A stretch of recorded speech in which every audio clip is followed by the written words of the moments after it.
사오정 시리즈 하나 여러분에게 선물로 전달하도록 하겠습니다. 얼굴들이 좀 굳어 있어서 초등학교 2학년 영어 시간 선생님이 아이들에게 질문합니다. 공기가 영어로 뭐예요? 에어요. 물은 영어로 뭘까요? 그랬더니 사오정이 손을 번쩍 끄더니 예, 물은 셀프요. 웃어주셔야 돼요. 2탄 나갑니다.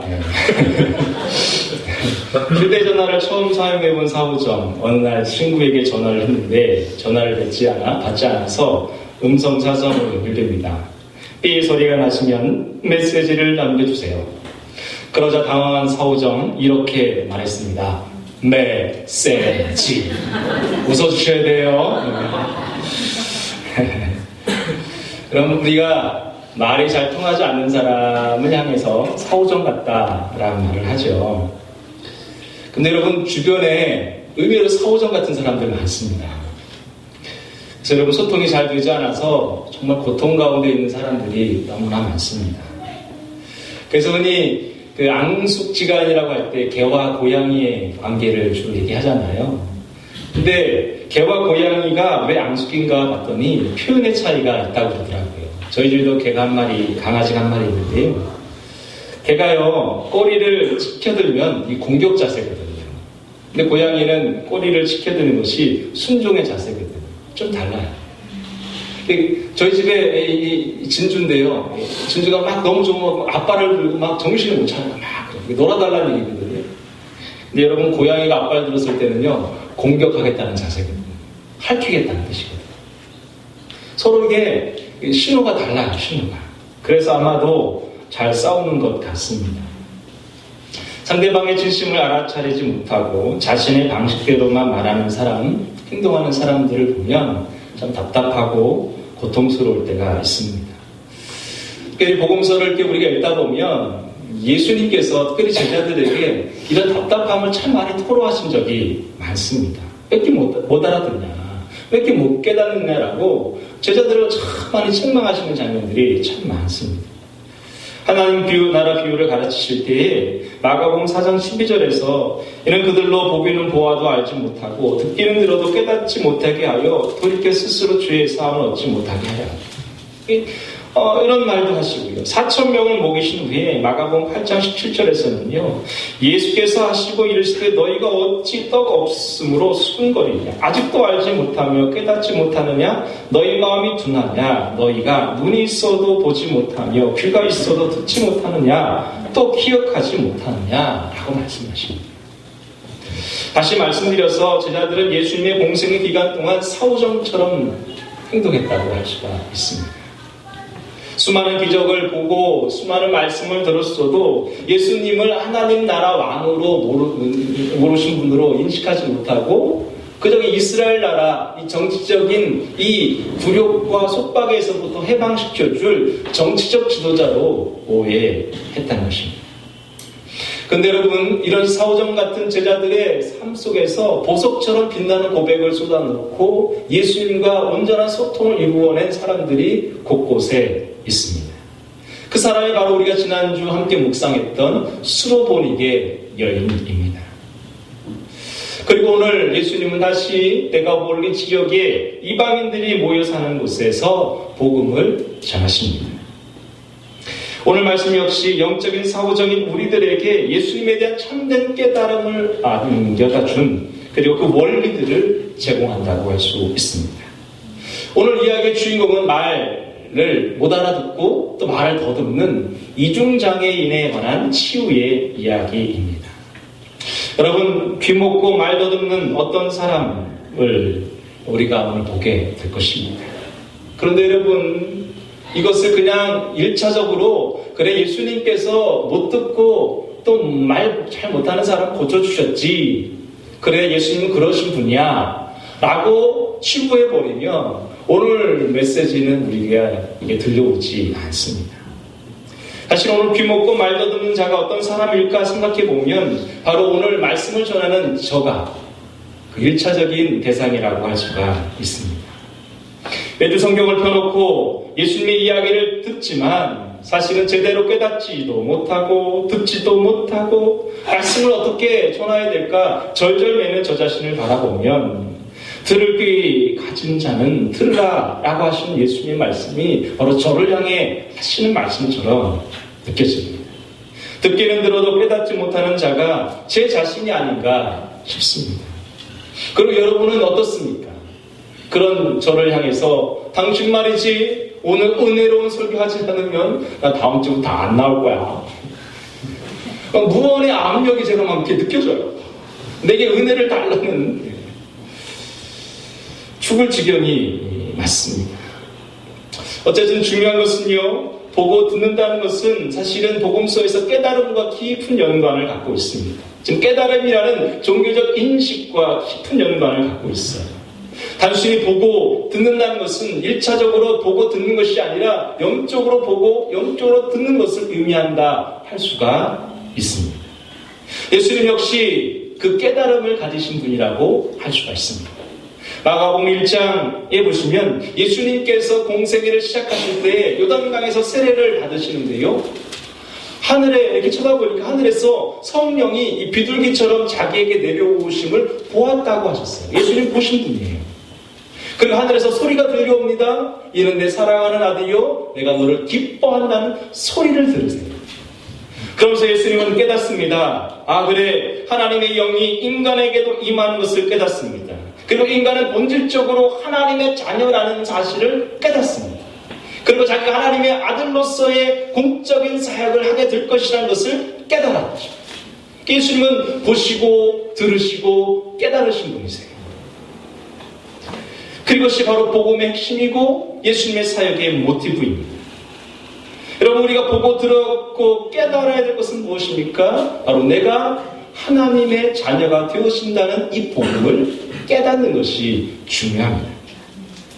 그런데 여러분, 예수님이 깨달은 이 깨달음을 깨닫지 못한다면 우리는 여전히 역시 영적 장애인이 아닌 것입니다. 또 내가 그 깨달은 바를 누구에게 가르쳐서 그를 깨우칠 수 없다면 그도 역시 소경을 인도하는 것과 같습니다.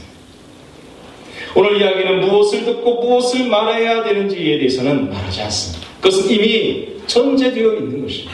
다만 한 가지, 어떻게 해서 귀가 열리고 어떻게 해서 입이 풀리는지 그 원리를 가르쳐 주십니다.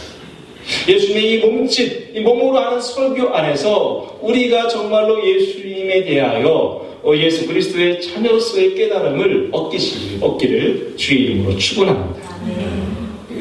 여러분, 오늘 치유의 배경은 이렇습니다. 31절부터 32절 함께 보도록 하겠습니다. 시작. 예수께서 다시 두로 지방에서 나와 시돈으로 지나가고 데가볼리 지방을 통과하여 갈릴리 호수에 이르시매 사람들이 귀먹고 말더는 자를 데리고 예수께 나와 안수하여 주시기를 간구하거늘. 여러분, 31절에 보면 데가볼리를 통과하였다라고 하지만 실제로 이 번역은 온전치 않습니다. 갈릴리 호수 동쪽 가까이에 있는 데가볼리 지역으로 본 것이 맞습니다. 그래서 예수님은 지금 이방인 지역에 여전히 머물러 있다고 할 수가 있습니다. 32절에 귀먹고 말더듬는 사람들이 데리고 옵니다. 그리고 간구합니다. 여기 데리고 온다와 간구한다는 모두 현재형 시제로 되어 있습니다. 막 지금 데리고 오는 것처럼 말하는 글을 기록했습니다. 여러분, 여기서 우리 한 가지 전제가 있지요. 회당에 귀신 들린 사람은 그 한 사람의 문제가 아니라 회당 전체의 문제였다고 우리는 그동안 배웠습니다. 풍랑이는 바다를 걸어오는, 그리고 풍랑이는 바다에 떠있는 그 배 안에 갇혀있는 제자들은 단순히 배 자체를 의미하는 것이 아니라 제자 공동체 전체의 문제라고 우리는 배웠습니다. 다시 말해서 오늘 이 데가볼리 지역에 귀먹고 말더듬는 이 사람은 이 한 사람의 문제가 아니라 그 이방 지역 전체의 영적 지수를 나타낸다 할 수가 있습니다. 그가 지금 듣지 못하고 말하지 못하는 것은 바로 그들이 하나님 나라 복음을 듣지 못하고 그 복음을 말하지 못하고 있는 그 상황과 연결되어 있는 것입니다. 예수님은 곳곳에서 들을 귀 있는 자는 들으라고 하셨죠. 그 얘기는 무엇입니까? 들을 귀가 있다는 얘기는 듣지 못하는 귀가 있다는 것을 전제한 것입니다. 어떤 귀는 듣지만 어떤 귀는 듣지 못하는 귀가 있다는 것입니다. 다시 말해서 오늘 듣지 못하고 말하지 못하는 사람은 바로 오늘 우리를 지향하고 지칭한다고 할 수가 있습니다. 오늘도 여러분 똑같이 저의 설교를 듣습니다. 듣는 귀가 있고 듣지 못하는 귀가 있습니다. 무엇이 이것을 좌우하게 될까요? 무엇이 다른 결과를 갖게 합니까? 그것은 바로 해석입니다. 해석.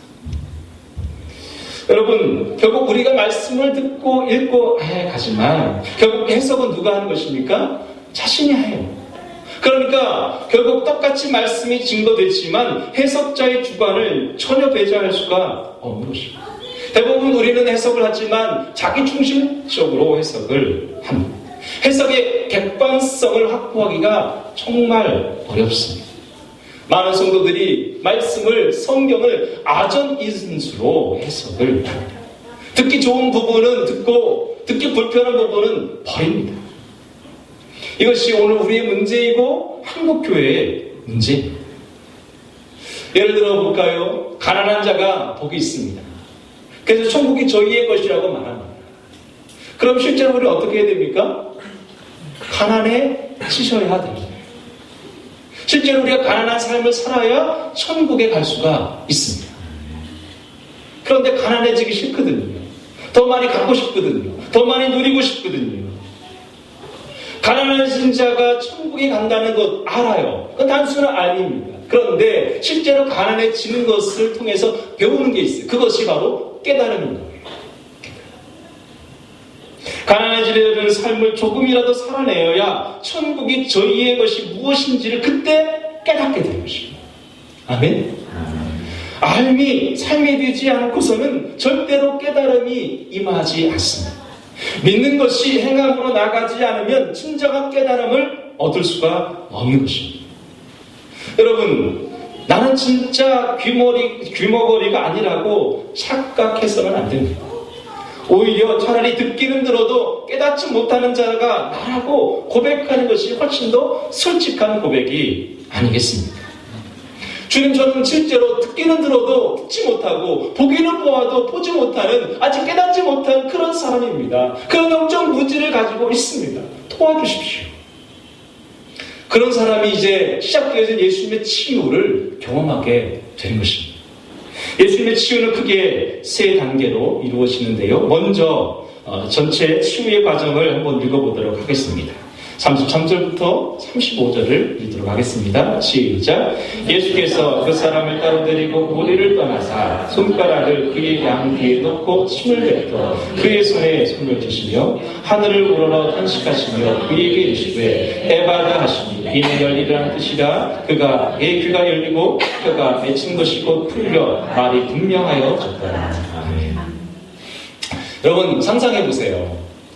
여러분 귀가 먹었어요. 잘 안 들리는 사람이에요. 그리고 입이 어눌하게 됐어요. 사실은 이중장애처럼 보이지만 본질적으로는 듣지 못하기 때문에 말을 못하게 되어 있어요. 근본적인 장애는 듣지 못하는 것입니다. 그런데 예수님이 이 사람에 대해서 첫 번째 하는 행위가 있습니다. 여러분 듣지 못하는 사람에게 복음을 전할 수가 없잖아요. 그렇잖아요. 그러니까 예수님께서 지금 복음을 행동으로 전하시는 거예요. 잘 보세요. 여러분의 예수님의 행동 속에는 다 의미가 있는 거예요. 의미가 있어요. 움직임 속에 메시지가 있다는 말이에요. 어쩌면 이 듣지 못하는 이 한 사람의 장애물은 이 데가볼리 전체 이 치유의 과정을 보고 있는 수많은 데가볼리 사람에게 동일하게 보여지는 말씀인 거예요. 첫 번째 예수님의 행동은 무엇입니까? 이 환우를 따로 무리로부터 떼어 분리하심으로 치유를 시작하십니다. 33절에 보면 따로 데리고 무리를 떠나서 라고 하십니다. 귀머거리, 즉 못 듣는 사람을 향한 배려일 수 있습니다. 말 대신 행위로 복음을 증거하십니다. 이런 행위는 이후에 8장에 보시면 벳세다의 맹인을 고칠 때도 동네에서 그 사람을 분리시키는 모습에서 볼 수가 있습니다. 마가복음 8장 23절에 예수께서 맹인의 손을 붙잡고 마을 밖으로 데리고 나가사 눈에 침을 뱉으시며 그에게 안수하시고 무엇이 보이냐 물으십니다. 지금 무리들은 예수님에게 손을 얹어 안수해 주기를 원했지만 예수님은 오히려 무리들로부터 이 환우를 분리시키고 있습니다. 여러분 여기 데리고 가다의 말에 동그라미를 딱 하시면 좋겠어요. 데리고 가다. 이 아폴라마노라고 있는데요. 이것은 영어 성경으로 보면 to receive로 되어 있어요. 즉 받아주신다 그런 뜻이에요. 그냥 성경은 데리고 가다 이렇게 표현되어 있지만 사실은 데리고 가신다 의미보다는 그 사람을 예수님이 따로 받아주신다 그런 뜻입니다. 이는 장애로 인해 사회적 멸시와 또 차별과 소외의 자리에 있었던 그 사람을 하나님의 자녀로 환영해 주시고 존중해 주시고 인정해 주신다 그런 의미로 볼 수가 있습니다. 모두가 무시했던 한 사람을 하나님의 아들의 품으로 받아내시고 있습니다. 허물맞고 비천한 인생이었던 그를 하나님의 자녀로 존중해 주시고 수용하고 있는 예수님을 보고 있습니다. 여러분 이것이 복음입니다. 받아들여짐이 은혜이며 은총이며 이 시간이 바로 치유의 시작인 줄로 믿습니다. 소통의 시작, 깨달음의 시작은 바로 내가 하나님으로부터 있는 그대로 받아들여짐을 받은 존재라는 것을 자각할 때 그것이 바로 깨달음의 첫 번째 출발인 줄로 믿습니다. 있는 그대로 받아주시는 예수님. 사랑하는 성도 여러분, 우리도 귀먹고 온울한 죄인에 불과했습니다. 그러나 예수님은 우리를 있는 그대로 받아주셨습니다. 어떤 차별도 어떤 조건도 제시하지 않고 있는 그대로 받아주십니다. 그래서 여러분 때로 있잖아요. 홀로 고독할 때가 있습니다. 홀로 하나님이 나를 외롭게 남겨두실 때가 있어요. 여러분 가끔 그런 생각 들 때 없어요? 교회 한번 가봐야겠다. 그리고 아무도 없는 예배당을 혼자 찾아오신 적이 있으십니까? 그것은 바로 여러분을 무리로부터 따로 떼어내시는 부르심이에요. 그때가 여러분의 삶에 치유가 시작되는 시점인 줄로 믿습니다. 세상의 소리를 듣지 않고 비교와 차별의 소리를 듣지 않고 여론과 다수의 소리가 들리지 않는 고독과 외로움의 자리로 부르셨다면 여러분 순종해 보십시오. 바로 그 자리가 예수님이 여러분을 받아주시는 자리인 줄로 믿습니다. 예수님은 이렇게 행동하십니다.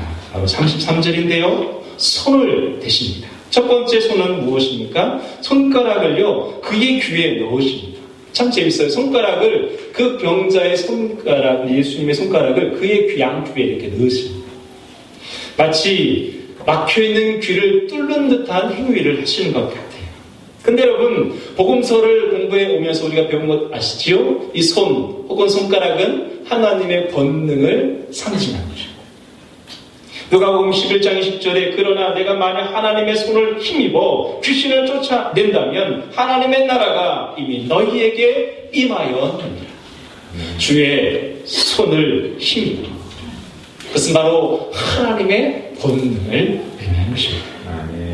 손을 대시는 행동은 상대방을 사랑하시는 보여주는 말씀이며 바로 손을 사용하시는 예수님은 하나님의 권능이 그에게 적극적으로 임하시도록 기도하시는 모습입니다. 근데 여러분 여기까지는 이해가 되고 은혜가 돼요.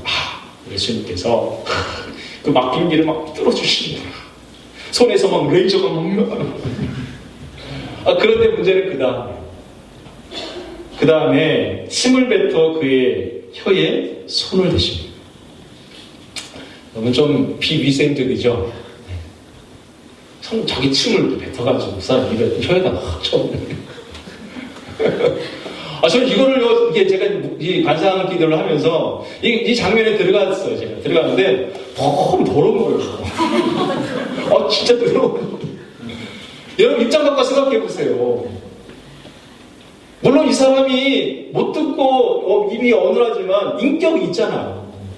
근데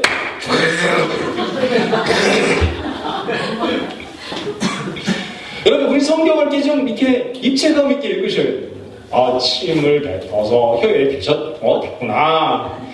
여러분 입장이 되셔 보세요. 그 본문에 여러분이 들어가 보세요. 그래서 많은 학자들이 이 본문이 너무 난해해서 그 당시 고대 근동에는 치매의 의료적, 치료적 효과가 있었다 하고 이제 덮어버렸어요. 근데 성경 어디에도 침이 치료에 효능이 있다는 말씀은 없거든요. 근데 너무 고민이 되는 거예요. 이걸 어떻게 풀어야 되잖아요. 여러분이 설명을 해야 되잖아요. 저도 납득이 안 되는데 이걸 어떻게 설명하겠어요. 네, 여러분, 제가 복음서를 그래서 마가복음 전체를 다 읽어봤더니 침이 어떻게 쓰였냐면 마가복음 10장 34절에 조롱하고 침 뱉고 채찍질하더라. 마가복음 14장 64절에 침을 뱉고 얼굴을 가리우고 주먹을 치고, 마가복음 15장 19절에 머리를 치고 침을 뱉고 있습니다. 그러니까 복음서, 특별히 마가복음 안에서 침은요 되게 부정적인 이미지를 갖고 있어요. 때리고 칠 때 이 침이 쓰여집니다. 실제로 예수님은요, 마가복음 8장 23절, 우리가 다음에 보게 되는 벳세다의 맹인을 고치실 때도 침을 뱉어서 치유하십니다. 굳이 왜 예수님은 침을 뱉어서 치료의 행위에 쓰고 있을까요? 뭔가 하나님의 권능이 부족해서 민간요법을 갖다 쓰시는 걸까요? 저는 그렇지 않다고 생각합니다. 바로 마가복음 8장 23절에 이 벳세다의 맹인을 고치실 때 침을 쓰신 것은 문맥적으로 보면 바로 17절부터 18절에 힌트를 얻을 수가 있어요. 예수께서 제자들에게 하신 말씀입니다. 예수께서 하시고 이르시되 너희가 어찌 떡이 없으므로 수군거리냐, 아직도 알지 못하느냐, 깨닫지 못하느냐, 너희의 마음이 둔하냐, 너희가 눈이 있어도 보지 못하며 귀가 있어도 듣지 못하느냐, 또 기억하지 못하느냐. 다시 여러분, 벳세다의 맹인을 고치신 이 사건은 제자들의 무지와 어리석음을 깨트리시는 말씀이에요. 제자들의 입장에서 보면 그들의 두 눈과 귀에 예수님께서 의도적으로 침을 뱉으시고 있는 것입니다. 벳세다의 맹인 치유는 실제로는 제자의 영적 무지를 치유하시는 본문으로 쓰이고 있습니다. 그래서 여러분, 전체적으로 보면 이 침뱉음은 꾸짖음과 연결되어 있음을 알 수 있습니다. 즉 우리의 눈과 귀와 마음에 침을 뱉는 것은 일종의 꾸짖음과 질타의 기능을 하는 것입니다. 우리는 이런 예수님의 꾸짖음을 듣고 넘어설 수 있어야 비로소 눈이 뜨이고 귀가 열리고 마음의 식김도 받는 것입니다. 오늘 이 이야기에 앞서 수록 보니게 여인이 이 꾸짖음을 넘어선 여인으로 등장하잖아요. 자녀들에게 떡을 주니 이것은 마치 개에게 주는 것과 같다, 줄 수 없다. 이 예수님의 충격적인 꾸짖음을 이 여인은 어떻게 극복하지요? 바로 그렇습니다 주님, 식탁의 개들도 아이들이 먹던 부스러기를 먹습니다라고 응수하잖아요. 즉 그 예수님의 꾸짖음에 대한, 그렇습니다 주님, 저는 개와도 불과한, 개와 똑같은 존재입니다. 그러나 개에게도 주시는 은혜가 있지 않겠습니까? 그렇게 자신을 그렇게 인정한 것입니다. 마치 침뱉음은 개의 어미라고 욕하셨던 것과 의미상 연결이 되어지더라고요. 특별히 여기 혀라는 말 있잖아요. 이 혀, 통글. 이것은 영어로 보면 언어예요. 언어예요. 혀가 원래는 언어라는 뜻입니다. 이게 헬라어로 보면 글로사예요. 글로사.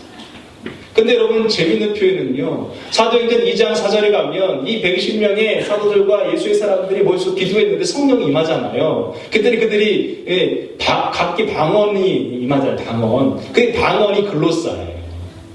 다른 언어, 낯선 언어, 그걸.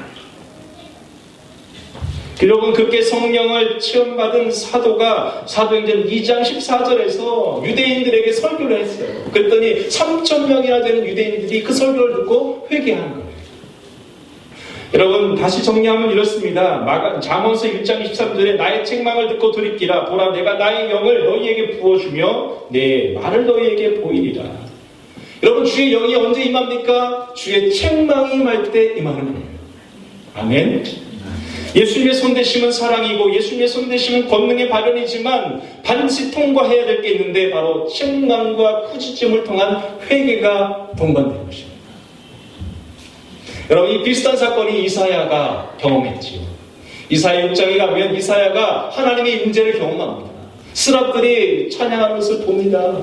그랬더니 이사야가 뭐라고 말하지요? 주여 나는 입술이 부정한 사람이라 고백하니까요. 스랍 중에 한 사람이 주의 제단에서 핀 숯을 가져다가 이사야의 입에다가 대시잖아요. 그리고 뭐라고 해요? 이제 너의 입에서 너의 죄가 사라졌다.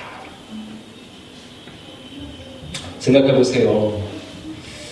이 못 듣고 말 못하는 이 사람, 살아오면서 수많은 무리들과 가족들과 이웃들로부터 얼마나 많은 멸시와 차별을 받았겠어요.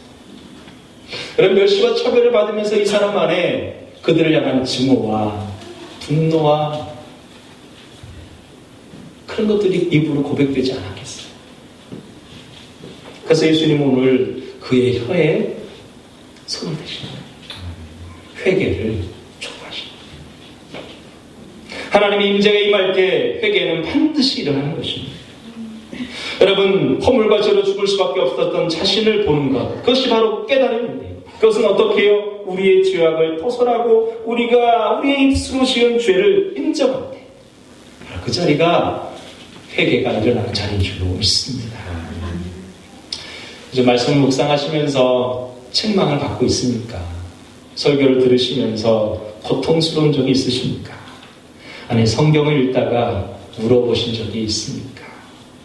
그것은 바로 예수님이 찾아와 여러분을 손대신 것입니다. 그것이 주의 사랑이고 주의 권능이 임하는 순간인 줄로 믿습니다. 세 번째 예수님의 행동은 무엇입니까? 에바다 하십니다. 34절의 말씀이 있지요.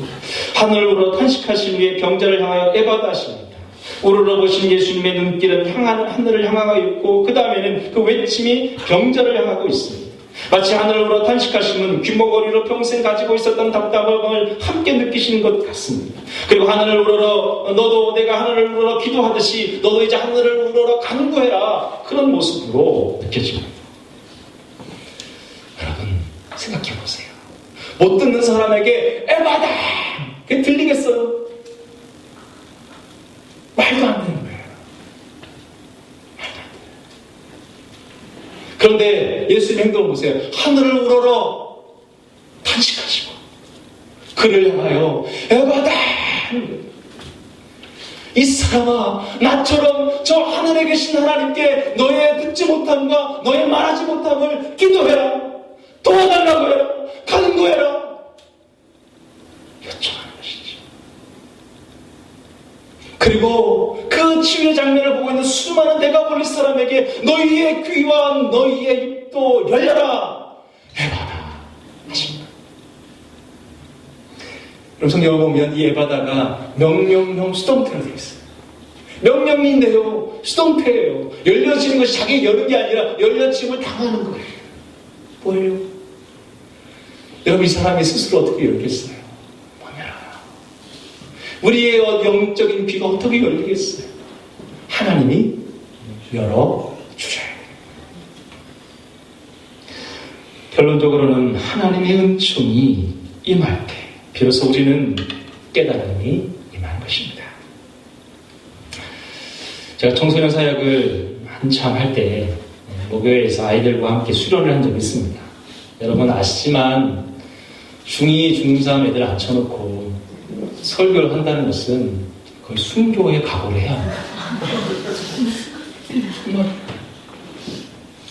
여러분 설교하면 애들이 들어 눕습니다. 여러분 설교하면 뒤에서 애들 카톡질합니다. 에이씨 빨끈해, 이게 막 들려요 저쪽에서. 그런 아이들을 앉혀놓고 7시 반부터 시작된 집회는 1시에 끝났습니다. 5시 반, 5시간 반을 했어요. 그때부터는 은혜 받을 때까지였습니다. 설교만 2시간, 기도사역 2시간, 은혜 받을 때까지. 애들에게 자다가 게임 알도 하고 있고 자다가 알도 하고 나서 그러다가 은혜 받았어요. 포기하니까 은혜 받더라. 결과는 놀라웠습니다. 여러분, 선생님들과 설교자가 끝까지 아이들을 포기하지 않고 그렇게 기다렸더니 성령께서 한 사람도 빠짐없이 만나주시고 축사가 일어나고 방언이 터지고 6.25 때 난리는 난리도 아니었어요. 모였던 200명의 아이와 선생님 모두가 성령의 체험을 했습니다. 여러분, 에바다. 예수님의 마음이 느껴져요. 그렇게 그렇게 아이들, 복음을 듣지 않으려는 아이들에게 복음의 귀가 열리도록 에바다 하신 예수님의 마음이 느껴집니다. 사랑하는 성도 여러분, 우리의 귀가 열려지기를 주의 이름으로 축원합니다. 그 치유의 결과는 너무나도 놀랍습니다. 36절부터 37절 같이 읽어보겠습니다. 시작. 예수께서 그들에게 경고하사 아무에게도 이르지 말라 하시되 경고하실수록 그들이 더욱 널리 전파하니 사람들이 심히 놀라 이르되 그가 모든 것을 잘 알듯다. 못 듣는 사람도 듣게 하고 말 못하는 사람도 말하게 한다 한다. 여러분, 재밌어요. 제가 이 본문을 깊이 묵상하는데 예수님께서 치유하셨잖아요. 그럼 치유의 결과가 뭔가 봤더니 신문명령이에요. 아이, 뭐 하려고 인간을 고쳐줬어요. 그 입을 열어주신 다음에 예수님의 명령은 말하지 마! 아니, 이게 이해가 안 되는 거예요, 이해가. 여러분, 이해가 되세요? 뭐 하려고 고쳐주셨어요? 실컷 고쳐주신 다음에 말하지 마! 재밌는 건요, 32절에 그가로 시작되어져 36절에는요, 그들에게 얘기하세요. 그가는 3인칭 단수이고 그들은 3인칭 복수이잖아요. 예수님께서 그와 그들을 혼용해서 쓰세요.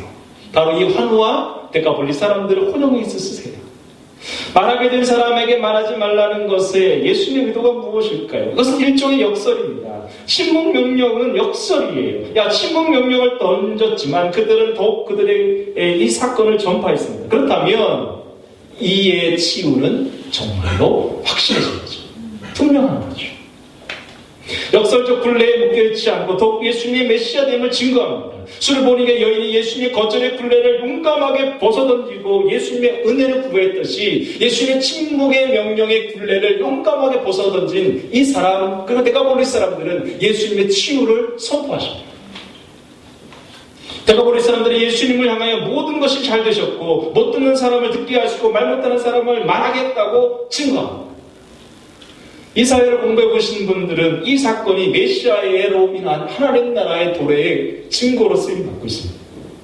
이사야 35장 5절 6절에 그때 맹인이 눈이 밝아지며 못 듣는 사람의 귀가 열릴 것이며 그때에 저는 자는 사슴과 같이 될 것이며 말 못하는 자의 혀가 노래하리니 이는 광야에서 물이 솟았겠고 사막에서 시내가 흐를 것이다.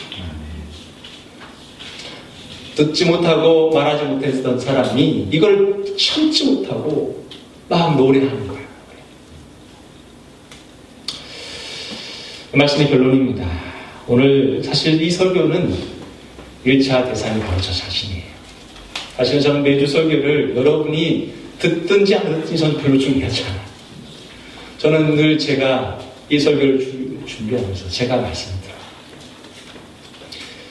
4년 전 모교회에서 저를 한 농원에 이제 쓰러져가는 농원을 교회로 바꾸는 일로 담당 사역자로 저를 파송하셨습니다. 제가 신학교에 가기 전에 이제 설비, 시설 쪽 일을 했던 것이 발견되면서 숨기고 있었던 전력이 전과가 드러나서 결국 리모델링 사역으로 부르심을 받았습니다. 책임자였지만 스스로 일을 할 수밖에 없는 상황이었습니다. 2번의 대상포진으로 입원을 하고 한 번은 뜨거운 날 일을 해서 일사병으로 응급실에 실려갔습니다. 저희 육체는 점점 망가져갔고 정서적으로 예민해졌으며 영혼은 점점 피폐해졌습니다. 기도하지 않아도 설교를 한 편 만들어내는 일은 그리 어려운 일이 아니었습니다. 말씀 묵상 없이도 한 주간을 거뜬히 살아내는 저 자신을 보았습니다.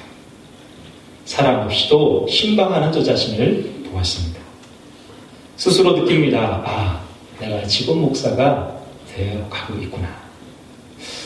이러다가 진짜 본질적인 목욕양 사역을 못할 수도 있겠다 싶었습니다. 그래서 사실 저는 작년 11월 도망치듯이 제가 섬겼던 목교회를 사임한 것입니다. 정말 죽을 것 같았습니다. 하나님의 음성이 들리지 않는 것이 고통이고 하나님이 보이지 않는 것이 아픔이라는 것을 그때 깨달았습니다. 보기는 보아도 보지 못하고 듣기는 들어도 깨닫지 못하는 것이 그때 저의 모습이었습니다. 30일간의 침묵의 피정은 저로 하여금 그 시간을 다시 점검하는 시간이었습니다. 개신교 목사로서 가톨릭 신부에게 영성 지도를 받는데 목사님은 기도가 아니라 설교를 해오셨다는 핀잔 아닌 핀잔을 들으며 속으로 쪽팔렸습니다. 어떻게 이렇게 내가 기도가 안 되는가? 이렇게 주님과 소통이 안 되는가? 이렇게 주님이 느껴지지 않을까? 저 자신에 대하여 분노가 치밀었습니다. 하루 12시간, 2시간씩 6번 기도해야 하는 그 기도가 정말 고통스러웠습니다. 차라리 10시간 나가서 삭제를 하는 게 편하겠다 싶었습니다. 그런 어느 날 저녁 그렇게 기도를 하고 있는 그때 하나님께서 저를 어느 산 입구로 이끌어 가셨습니다. 저희 눈에 산 입구가 이렇게 열리는 거예요. 그리고 등산로를 따라 올라갑니다. 제가 느끼기에 여기에 내가 늘 자주 왔던 등산로였던 것이 분명했습니다.